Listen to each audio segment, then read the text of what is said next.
মিষ্টি, you are watching Mishti Riyas. Welcome to a new blog. আশা করি তোমাদের আমার আগের ভিডিওটা ভালো লেগেছে। আজকের ব্লগটা হচ্ছে একটু অন্যরকম, আমি এরকম ব্লগ করিনি আগে। তো ভাই আমাকে আজকে সাজাবে। ও তো একটা মেকআপ কোর্স করেছিল বেশ অনেক দিনই হলো, তারপরে কিছু কাজ করেওছে। আর যেহেতু সামনেই এখন বিয়ের সিজন আসছে, তো ওর বেশ অনেকগুলো বুকিং রয়েছে। আমাকে এর আগে সাজিয়েছিল, সেটা আমার নাচের প্রোগ্রাম থাকলে বা কখনো এমনি নর্মাল ব্রাইডাল শ্যুট করার জন্য, কিন্তু আজকেরটা হচ্ছে পিওরলি ওর প্র্যাকটিসের জন্য। তো সেটাও একটা ফটো শ্যুটও হয়ে যাবে আর কি। তাই বললাম ঠিক আছে, আজকে দুপুরে আমি ফ্রি আছি, আজকে আমাকে সাজাতে পারিস। তো ভাই এখন গেছে চান করতে, চান করে খেয়ে দিয়ে আসবে, তারপরে বসবো সাজতে। তো আজকে পুরোটা দেখাবো কীরকম, একদম শুরু থেকে শেষ অবধি যেভাবে ও সাজায়, একদম স্টেপ বাই স্টেপ সব কিছু দেখাবো আজকে, দেখতে থাকো। Okay fine. তো আমাদের এখানে একটা এখন ঝামেলা চলছে। এই জামা কাপড় তোমরা বলো, এইটা কোনোদিন একটা ব্রাইড পরতে পারে? একটা সাদা লাল বেনারসি পরতে পারে? This is not a wedding sari. Actually আমার can't be a wedding sari. আরে আমার ব্যাপারটা হচ্ছে যে আমার এখন কিছু ভারী শাড়ি পরতে ইচ্ছে করছে না, কিন্তু এখন ও সাজাবে একদম প্রপারলি, বেনারসি পরিয়ে প্রপারলি সাজাবে। প্রপারলি সাজাতে হবে। তো এই কম্বিনেশনটা সব সময় হে ভগবান। বা ও যে ব্লাউজটা পুজোর সময় কিনেছিল সেই ব্লাউজটা। তো ঠিক আছে, পরে দেখা হচ্ছে। Tata guys. আমাকে জোর করে এই শাড়িটাই পরালো, আর শাড়ি পরানো হয়ে গেছে।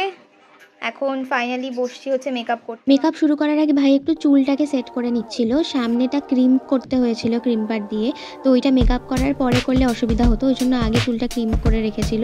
আর ওটা করতে সময়ও একটু বেশি লাগে, আর মেকআপ হয়ে যাওয়ার পরে অত বসে থাকতে ইচ্ছে করে না, তাই জন্য এটা আগেই করে নিচ্ছিল। আমার চুলটা হয়ে গেছে, আমার চুলে এখানটাও ক্রিম করলো, কারণ এটা লাস্টে ক্রিম করতে মানে মেকআপ করা হয়ে গেলে ক্রিম করতে সমস্যা হবে। ফ্যানের আওয়াজটা হচ্ছে, ফ্যানটা বন্ধ করতে পারবো না এখন তাহলে, কারণ ঘেমে যাবো, সেই জন্য ফ্যানটা চালানো রয়েছে। আমি বসলাম, আপাতত মেকআপ স্টার্ট হবে আমার এক্ষুনি। এটা উল্টো দেখা যাচ্ছে জানি, বাট আমাদের অনেক দামি মিস্টও আছে, বাট আমরা এটা ইউজ করব। কেন দামি মিস্ট দেয় আমাকে? না না না, ওটা আমার ক্লায়েন্টদের জন্য। যদি ওয়াও, দেখতে চাই যে একটা দামি মিস্ট আছে রিকোডের, এই যে ভালো করে বল, উচ্চারণ কর। রিকোডের একটা ভালো রোজ টোনার আছে, যেটা তোমরা সব স্কিন টাইপে ইউজ করতে পারো, খুব ভালো। ওইটাই দে। আর ওটা আমার ক্লায়েন্ট করার জন্য আমি রেখে দিয়েছি। প্রথমে হচ্ছে আমরা ইউজ করছি ফেসে, আমি কিছু দিইনি, ঠিক আছে? চোখ বন্ধ। টোনার পুরো শুকিয়ে নিতে হবে, তারপরেই অন্য কিছু অ্যাপ্লাই করা যাবে। মেকআপ টিউটোরিয়াল দিচ্ছি মনে হচ্ছে। পরে হচ্ছে আমরা টোনার দেওয়া হয়ে গেছে, মুখ শুকিয়ে গেছে, এখন ইউজ করছি একটা ময়েশ্চারাইজার। এগুলো মেকআপ আর্টিস্টেরই বলার কথা, আমি বলতে গিয়ে আমার মুখের মতো ঢুকে গেছিলো এই ময়েশ্চারাইজারটা। এটা হচ্ছে লোটাসের একটা দেখা ময়েশ্চারাইজারটা, এটা আমি এখন শীতকালে রেগুলার বেসিসে ইউজ করছি। অন্য যে কোনো ময়েশ্চারাইজারই ইউজ করতে পারো তোমরা। আর এরপরে হলো হচ্ছে আমার আইব্রো, যেটা খুব important part. Kryolan Supra colour সবাই। আচ্ছা, আমরা একটা contour palette, concealer palette use করছি, ফাউন্ডেশন প্যালেট।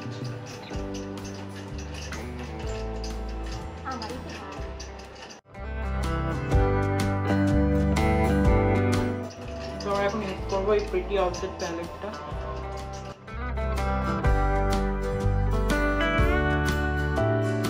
আমরা ইউজ করছি কালার বারের একটা প্রাইমার।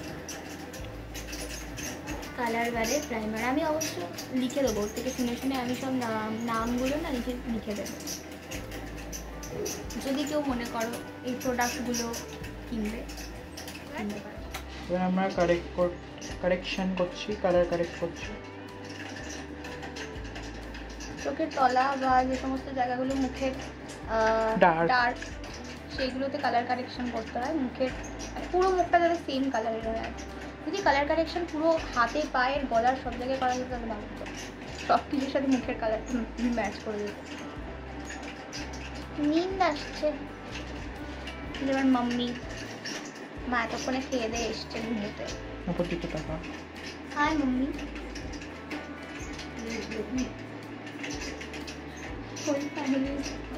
Hello baby.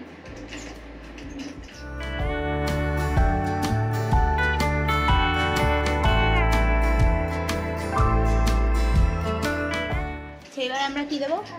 এবার আমরা ফাউন্ডেশন অ্যাপ্লাই করছি। আমার ফাউন্ডেশন মোটে ভালো লাগে না, বাট স্টিল মেকআপের জন্য। আমার হেভি মেকআপ কখনোই কোনোদিনই ভালো লাগে না, একদম নর্মাল সুদিং মেকআপই ভালো লাগে। বাট যেহেতু ব্রাইডাল সাজাচ্ছে আমাকে, সেই জন্য আমাকে সাজতে হবে। আমার নিজের বিয়েতে আমি খুব একদম মিনিমালিস্টিক সাজবো। তখন তো আমি সাজিয়ে দেবো, তো আমি তখন একটু বেশ গর্জিয়াস করে দেবো। না, গর্জিয়াস আমি সাজবো না, আমি ভীষণই একটা সিম্পল মেকআপ করবো।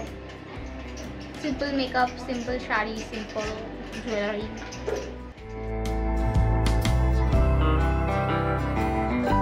তো আমরা এখন ইউজ করতে চলেছি মুখটা পুরো Recorded ফ্যাট সাদা করে এই দিয়েছে। যে এইটা lip and 16 as a liquid blush। এইটা আমি এই টিনটা আমার খুব মানে ফেভারিট হয়ে গেছে, এখন আমি যেখানেই যাই আমি এটা ইউজ করি, আমার খুব ভালো এর লাগে। জন্য ভাবছি আমি কি করে শেষ হয়ে যাচ্ছে আমার প্রোডাক্টটা। তোর প্রোডাক্ট নয়, এটা আমাদের সবার প্রোডাক্ট। গাল লাল হয়ে যাবে এখন আমার।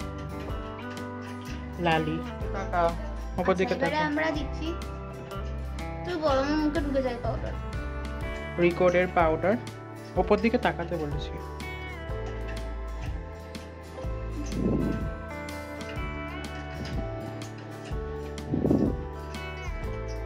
রিকোডের পাউডারটা যদি ইউজ করো সঙ্গে সঙ্গে ঝেড়ে দেবে, কারণ এটা না হলে চোখের তলা সাদা সাদা হয়ে যাবে, বুঝেছো?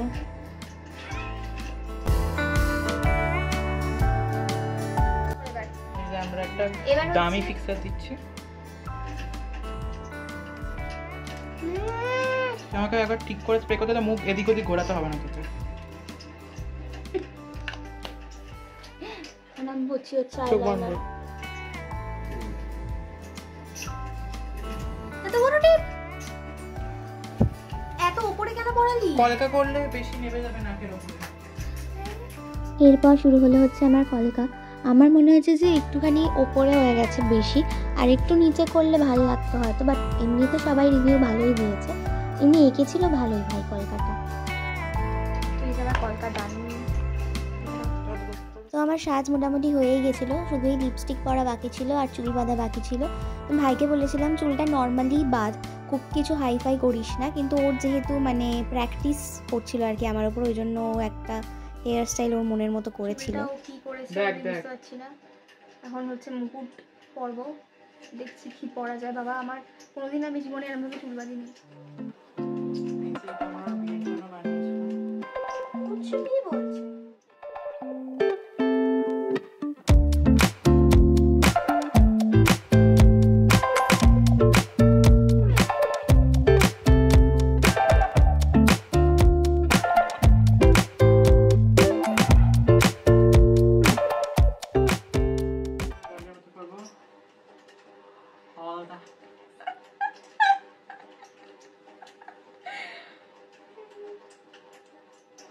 দেখো দিদিকে কি দারুণ লাগছে এই, এটা পরে। তুই নজর লাগাবি আমার। কি ভালো লাগছে দেখতে। হাত তেরি, আমাকে নজর লাগিয়ে দে। দাঁড়া, ওমা দেখো কি দারুণ লাগছে ওকে। তো প্রায় 2 ঘন্টা পর আমার সাজ পুরোপুরি রেডি হলো, আর দেখতেই পেলে ভাইয়ের নিজের সাজানোই খুব পছন্দ হয়েছিল। হ্যাঁ হ্যাঁ, পুরো বিয়ের একদম সাজ, এই যে প্লাস্টিকের শাখাপলা সমস্ত কিছু পরানো হয়েছে। আমি ভাইকে একবার বলি যে ওপর থেকে নিচ অব্দি পুরো সাজটা আমার দেখিয়ে দিতে। দেখা, এই হচ্ছে আমার পুরো সাজ। ভাইয়ের কন্ট্যাক্ট ডিটেলস ভিডিওতে দেওয়া থাকবে, ডেসক্রিপশনেও দেওয়া থাকবে, কেউ চাইলে অবশ্যই কন্ট্যাক্ট করো ওকে। আচ্ছা, আমি কিছু কথা বলতে চাই তোমাদেরকে। তোমরা চাইলে এই পার্টটাকে স্কিপ করতে পারো, কারণ খুব ইম্পর্টেন্ট কিছু নয়। তবে আমার মনে হলো যে এটাকে আমি আজকের ভিডিওতেই বলি, কারণ বেশ অনেকটা কথা মানে অনেক কিছু কথা আমি বলবো। অন্য কোনো ভিডিওতে বললে ভিডিও তো এমনি বড় হয়, আজকের ভিডিওটা মোটামুটি ছোটো হয়েছে বলে ভাবলাম যে এখানেই বলি। আমি এখনও সাজগোজ কিছু তুলিনি, দেখতে ভালো লাগছিলো বলে ভাবলাম যে এভাবেই ভিডিওটা শ্যুট করে নিই। আর তোমরা তো ছবি দেখলেই, যদি সাজানো পছন্দ হয় ভাইয়ের, তাহলে এখানে বা এখানে কোথাও আমি একটা কন্ট্যাক্ট নাম্বার দিয়ে দেবো, তোমরা কন্ট্যাক্ট করে নিতে পারো। বিয়ের সিজন আসছে সামনে, তো খুব রিজনেবল প্রাইসে তোমরা পেয়ে যাবে। আর ভাইয়ের বেশ ভালোই প্রমোশন করে দিচ্ছি আমি। এনিওয়েজ, যেটা বলার সেটা হচ্ছে যে যবে থেকে আমি ব্লগ করা শুরু করেছি তখন থেকে আজ অবধি বিভিন্ন সময় বেশ কিছু মানুষ আমাকে একটা প্রশ্ন করেছে, যেটা আমি কখনো তাদেরকে ইনবক্সে পুরোপুরি মানে এক্সপ্লেন করতে পারিনি। তো অনেককে হয়তো উত্তরও দিতে পারিনি। সেটা ভাবলাম যেহেতু কমন একটা প্রশ্ন, তাই অ্যাড্রেস করি। প্রশ্নটা হচ্ছে যে এত হাসি খুশি মুখ নিয়ে বা এত পজিটিভলি কী করে ভিডিও করি। অনেক সময় তো অনেক রকম সমস্যা মানুষের জীবনে থাকে, তো কী করে এত হাসি খুশি থাকি সবসময়। দেখো, একটা 10-15 মিনিটের ভিডিও দেখে তো পুরোটা বোঝা যায় না। অনেক সময় এরকম হয়েছে যে স্যাড আছি আমি, কিন্তু ভিডিওতে সেটা অতটা আসছে না। তার প্রথম কারণ হচ্ছে যে আমি ব্লগ করতে খুব ভালোবাসি। যখন প্রথম এই জিনিসটা শুরু করেছিলাম তখন খুব ভালোবাসতাম, সেইটা বলবো না। আমার মনে হয়েছিল যে এই জিনিসটা আমি করতে পারবো, কারণ আমি কখনোই ক্যামেরা শাই ছিলাম না খুব একটা। তাই শুরু করেছিলাম, কিন্তু করতে করতে এখন আমার জিনিসটা বেশ ভালো লাগে। আর এখন এই যে আমি ধরো বাড়িতে আমি বসে আছি, এখন তো কলেজ নেই, এই যে আমি কথা বলছি ভিডিওর সামনে বসে, আমার মনে হচ্ছে আমি শেয়ার করছি কারোর সাথে, আমার বেশ ভালো লাগছে কথা বলতে। আমি এমনিও কথা বলতে বেশ ভালোবাসি, এরকম কথা বলতে পারলে ভালোই লাগে।